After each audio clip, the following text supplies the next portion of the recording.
Bon matin, ici Lucinda Gabriel. Alors aujourd'hui, on est le 2 mai. Je veux vous parler des dépendances. Et ce que la Bible dit par rapport aux dépendances, comment qu'on peut s'en libérer. Euh, donc, je vais juste attendre un petit moment. J'espère que vous avez passé une bonne semaine. Bon matin, Doris. Merci beaucoup d'être là ce matin. Donc, oui, je vais vous parler des dépendances parce que j'ai un ami qui était vraiment, vraiment libéré et transformé récemment. Deux personnes même. Et c'est tellement extraordinaire à voir. Donc, c'est possible pour tout le monde, qu'importe la dépendance que nous pouvons avoir, que ce soit une dépendance à la cigarette, à l'alcool, la pornographie, les drogues, n'importe quoi. Jésus est plus grand que tout. Alors, bonjour Nancy Jacques. Bon matin. Euh, je vais juste attendre un autre petit moment. J'espère que vous avez passé une bonne semaine. Moi, c'est mon dernier dimanche ici en Floride. Je pars mercredi, je retourne à Gatineau pour un petit bout. Et on verra ensuite ce que le Seigneur, où le Seigneur veut m'envoyer. Donc, j'espère en tout cas, c'est de faire une petite tournée autour de Québec, cette île-là, Nouveau-Brunswick. J'aimerais bien ça, revoir la gang. Alors, donc ce matin, je veux vous parler des dépendances et qu'est-ce que la Bible dit par rapport à ça. La raison pourquoi je veux partager ça avec vous, je vais juste vous raconter un petit peu. J'ai un ami qui était alcoolique depuis des années, puis c'était très difficile pour cette personne-là d'arrêter de boire, en tout cas. Puis ils ont essayé plusieurs fois. Puis après Noël, cette personne-là a été baptisée avec vraiment le but de se libérer de tout, mais ça s'est pas passé. Pourquoi? La personne n'a pas eu le Saint-Esprit. Il ne l'avait pas reçu. Et moi, ma théorie là-dessus, c'est que il n'y avait pas une vraie repentance, une bonne repentance. Il faut tout donner à Jésus. Pour recevoir le Saint-Esprit, Jésus, Dieu n'est pas fou, hein? Il sait, il connaît notre cœur, il est capable de lire dans notre cœur si on est vraiment sérieux. Puis, il faut que nous autres, on fasse notre part aussi dans la transformation. OK? Donc, cette personne-là a été baptisé, mais n'avait pas reçu le Saint-Esprit parce qu'il manquait un peu de repentance. Et dernièrement, il y a peut-être 2 semaines, ce qui est arrivé, euh, il est vraiment venu au bout de soi-même, tu sais, où est-ce qu'il n'y avait plus d'argent, il n'y avait plus de chez soi, il n'y avait plus rien. Il a tombé à terre, puis il a dit, Seigneur, aide-moi, je suis plus capable. Il y a juste toi qui peux m'aider, puis écoute, je suis prête, là, je suis vraiment prête. Parce qu'il n'y avait pas d'autre chemin. Jésus est le chemin, la vérité, la vie. Alors, il s'est remis complètement entre ses mains. Il est allé dans un centre détox. Il n'y a même pas eu de problème. Ça a été instantané. Le moment qu'il s'est remis à Jésus, les, comment on appelle ça, là, les conséquences de détox, il n'y en avait pas. Il n'y avait pas plus envie de boire, mais du tout, du tout, du tout. Donc, ça a été instantané. Euh, il n'y avait plus de désir de boire, plus euh, de conséquences et symptômes là, d'arrêter de boire. Donc, quand j'ai vu ça cette semaine, puis il est revenu chez lui, mais transformé, il chantait de la musique pour louanger le Seigneur, il avait juste envie de partager son histoire avec tout le monde, comment il a été vraiment sauvé. En tout cas, c'est tellement beau, tellement extraordinaire de voir la transformation dans cette personne-là. Et je veux vous en parler de ça justement parce que Jésus est venu ici sur la terre pour sauver tout le monde. Il n'est pas venu nous sauver de l'enfer, avec c'est une conséquence. Il est venu ici nous sauver de nos péchés. Puis nos péchés, c'est vraiment tout ce qu'on fait qui va à l'encontre de Dieu. Puis pourquoi qu'on pêche? Parce que naturellement, c'est dans notre nature, notre ADN, on est né comme ça. Et c'est les démons qui sont autour de nous aussi qui nous amène dans le péché, à continuer à pécher. Puis, je sais qu'il y a des gens qui ont de la difficulté peut-être à comprendre que les démons existent pour de vrai, mais quand on lit la Bible, puis juste dans le Nouvel Âge, quand j'étais là-dedans, euh, on savait qu'il y avait des esprits mauvais puis des bons esprits. Donc, les démons sont là, les amis.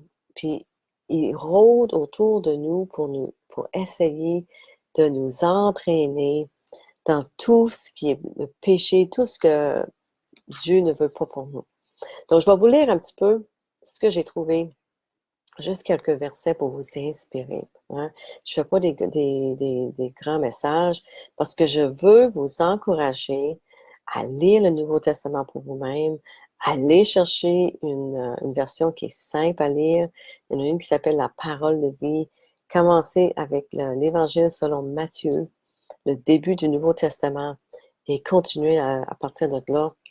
Dans votre iPhone, il y a des apps qui sont gratuits que vous êtes capable d'avoir. Puis je pense que, je sais qu'en anglais, par exemple, on peut l'écouter. Si vous ne voulez pas prendre le temps de le lire, vous pouvez le mettre puis l'écouter, si vous êtes plus auditif. Donc, dans 1 Corinthiens, par exemple, ça dit « Aucune tentation ne vous est survenue qui n'ait été humaine, et Dieu, qui est fidèle, ne permettra pas que vous soyez tentés au-delà de vos forces. Mais, hein, ça prend nos forces aussi, mais avec la tentation, il préparera aussi le moyen de s'en sortir afin que vous puissiez la supporter. » Jésus est ce moyen-là pour s'en sortir. Il n'y en a pas d'autre moyen. Quand vous êtes vraiment dépendant, c'est la cigarette, drogue, alcool, puis pour les femmes, magasiner, manger, c'est toute la même chose, c'est toute une dépendance. Jésus est le seul moyen pour nous sortir de ces dépenses-là. Donc, ça continue à dire, c'est pourquoi les amis, mes bien-aimés, fuyez l'idolâtrie. C'est quoi l'idolâtrie? C'est tout ce qu'on met à la place que Jésus, que Dieu devrait avoir. Okay? Donc, si on est sur la drogue, si c'est la cigarette, puis on est dépendant de ça, si c'est l'alcool, on a mis ça à la place de Jésus. Donc, on devrait fuir cette idolâtrie-là. Jésus peut nous amener à dépenser, à s'en sortir. Il est le moyen pour s'en sortir de cette dépendance-là. En Jacques 4, 7, soumettez-vous donc à Dieu, résistez au diable et il fuira loin de vous. Ça, c'est important, les amis. Soumettez-vous à Dieu. Ça veut dire se soumettre à Jésus, c'est dire Jésus, je ne suis pas capable de faire ça toute seule. J'ai besoin de toi. Je suis incapable d'avancer, de vivre sans toi. Ça, c'est se soumettre donc à Dieu. Résister ensuite le diable. Donc, résister le diable, c'est de dire, écoute, je ne veux plus de toi, il faut que tu te fuis de moi. Donc, il faut résister. Exemple, moi, je vais vous parler un petit peu de... Moi, ma bataille, c'était avec la cigarette. Je fumais parce que j'étais malade. Puis à chaque fois que j'essayais d'arrêter de fumer, je retombais malade. Et quand j'ai été baptisée, pendant 24 heures, j'ai eu une difficulté. C'est vraiment le diable qui voulait pas me lâcher. Puis Jésus a vécu ça dans le désert. Après qu'il a été baptisé aussi, il est allé dans le désert, il était là 40 jours, puis il a été tenté par le diable. Puis nous autres aussi, on est tentés par le diable après notre baptême. C'est pas toujours évident. Mais Jésus est plus fort que tout. Celui qui vit en moi, le Saint-Esprit qui vit en moi est plus grand que celui qui vit dans le monde, qui est le Satan et les démons. Alors, moi, ce qui est arrivé, c'est que après mon baptême, j'ai eu une crise de vouloir fumer qui était tellement fort que c'était surnaturel. Tu sais, j'ai jamais eu envie comme ça avant. Je savais que c'était pas normal. Mais j'étais faible, puis j'étais incapable de résister. J'ai résisté pendant 24 heures, puis après 24 heures, je suis allée chercher des cigarettes, puis j'ai fumé. Puis quand j'ai fumé, j'ai senti tous les symptômes dans mon corps revenir. Et c'est là que j'ai réalisé que j'ai été guérie. C'est pas avant que j'ai fumé la cigarette, puis j'ai senti tous les mots revenir dans mon corps petit à petit, ma cheville qui faisait mal, mon petit doigt qui faisait mal, et toutes ces petites choses-là, que j'ai réalisé que par le baptême, j'étais vraiment guérie. Et là, j'ai commencé à pleurer. Puis, j'ai parlé avec le Seigneur pendant 24 heures, j'ai pleuré, j'ai fumé encore, puis finalement, après 24 heures, j'ai demandé à Jésus, j'ai dit là, il faut que tu m'enlèves tout, il faut que je sois guérie et il faut que je sois libérée de cette dépendance-là. Et ce que j'ai fait, c'est que euh, j'ai marché vers chez moi parce que j'étais sur le bord de l'eau et j'ai jeté le paquet dans la poubelle. Et c'était ma façon de résister au diable, hein, de dire non, je ne veux plus de ça, je résiste. Et il est parti. Ça a été instantané, j'ai jamais eu envie de fumer après. Ça a été fini. Tu sais, il y a des gens qui prennent des patchs pendant des mois ou qui mangent de la gomme, puis toutes sortes de folies, là. Vous n'avez pas besoin de ça, les amis, avec Jésus. C'est pas nécessaire. Tout est facile, tout est possible avec Jésus. Quand on se remet à lui, donc comme dans Jacques, ça dit, soumettez-vous donc à Dieu, résistez au diable et il fuira loin de vous. Dans 1 Pierre, le Dieu de toute grâce qui vous a appelé en Jésus-Christ à sa gloire éternelle, après que vous aurez souffert un peu de temps, vous perfectionnera lui-même, vous affermira, vous fortifiera et vous rendra inébranlable. Et ça, c'est vrai, les amis. Quand on se remet à Dieu, quand on est baptisé en Jésus-Christ, il y a un travail qui se fait en nous. Et ça dit qu'il va nous perfectionner, il va nous affermir, fortifier pour qu'on soit inébranlable, puis qu'on puisse résister au diable. C'est vraiment le but. Dans les psaumes, c'est écrit « Invoque-moi au jour de la détresse. Je te délivrerai et tu me glorifieras. » Et ça, c'est vrai, les amis. Quand vous êtes dans la détresse, qu'importe ce que c'est, il y a des gens, l'idée qui me vient, il y a des gens qui sont dans des relations qui sont pas stables, qui sont pas saines non plus. Puis vous êtes dans la détresse. Invoquez le Seigneur. Demande à Jésus de venir dans votre vie. Demande à lui de vous libérer, de vous apaiser. Il va vous délivrer. Il dit, je te délivrerai et tu me glorifieras. Parce que tu sauras que sans lui, tu es incapable de rien. Donc, on a besoin de lui pour tout. Dans le livre de Matthieu, le Notre Père, tu sais, on dit cette prière, moi je disais cette prière-là tous les soirs, encore je le fais, et on ne réalise pas exactement ce qu'on est en train de dire. À la fin de cette prière-là, ça dit « Ne nous induis pas en tentation, mais délivre-nous du malin. » Du mal, du malin. Puis différentes versions disent différentes choses. Mais en anglais, ça dit vraiment le malin, ça veut dire Satan. OK? Puis en français, du mal. Mais c'est quoi le mal? Le mal, c'est vraiment le malin. C'est vraiment les démons qui nous amènent dans la tentation. C'est bien écrit dans la prière. Cette prière-là, c'est la prière qui est la plus complète. Ça dit tout. C'est un résumé de tout ce qui Jésus nous a amené comme message. Donc, amène-nous pas dans la tentation, mais délivre-nous du malin qui essaie de nous amener dans la tentation. Donc, dites ceci et croyez que Jésus est capable de vous sauver de ça. Dans Jean 10, le voleur, qui est Satan, ne vient que pour dérober, égorger et détruire. Moi, Jésus, je suis venu afin que les brebis aient la vie et qu'elles soient dans l'abondance. Donc, il est venu ici pour qu'on ait la vie et l'abondance. Sachez que Jésus veut avoir une relation avec vous beaucoup plus que vous désirez avoir une relation avec lui.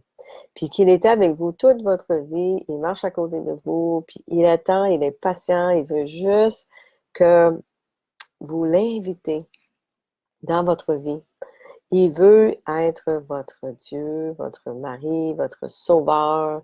Il veut être tout pour vous dans votre vie, mais il faut que vous choisissez.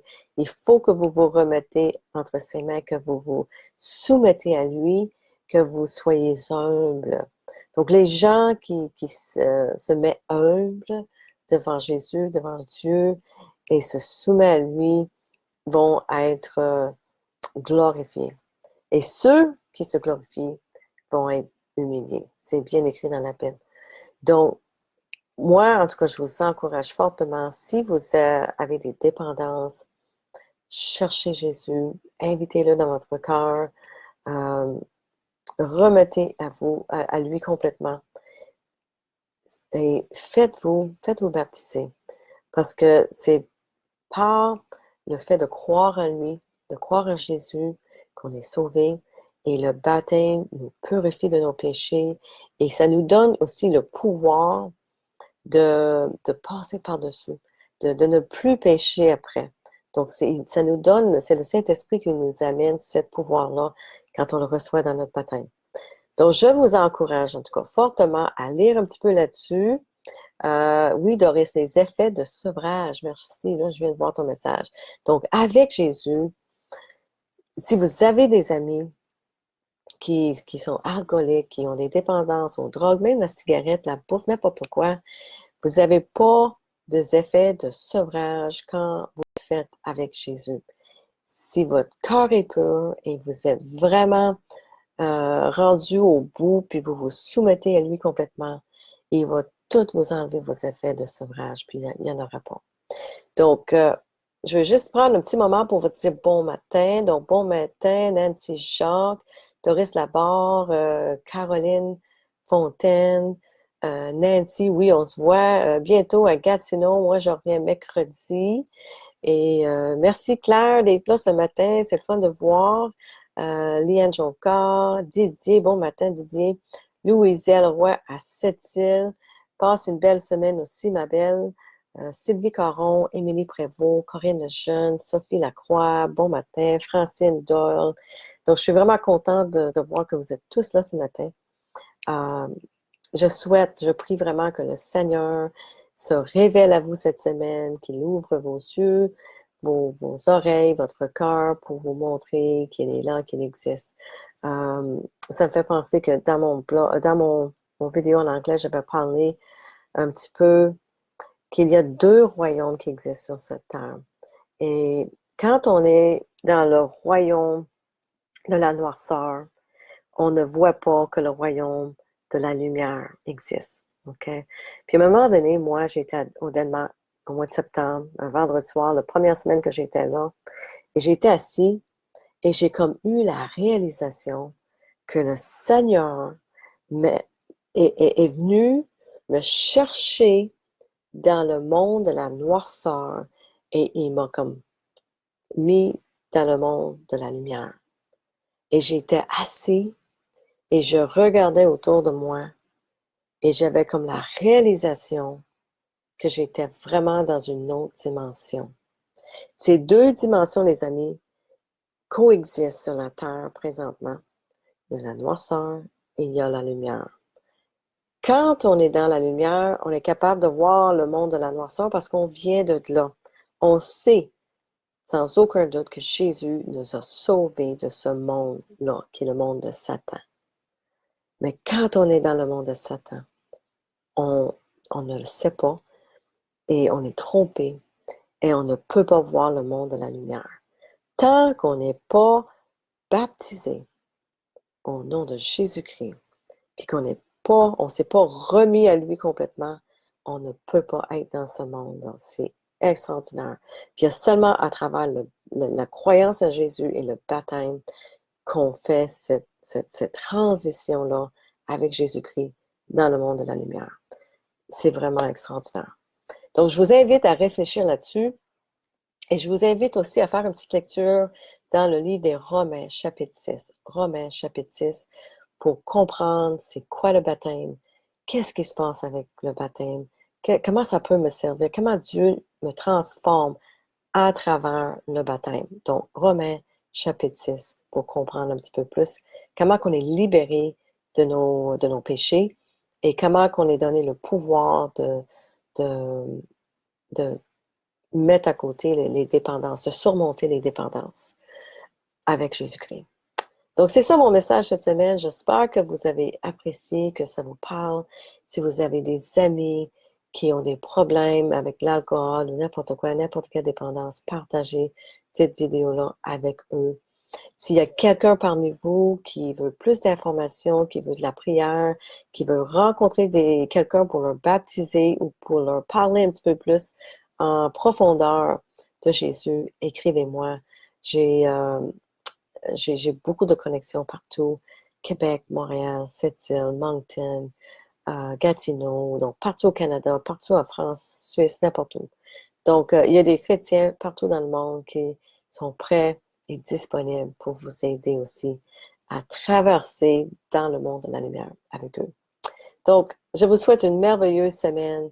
Je vous aime énormément et j'espère voir en tout cas beaucoup d'entre vous dans les prochaines semaines et mois. Donc, à bientôt, à dimanche prochain. Bonne semaine.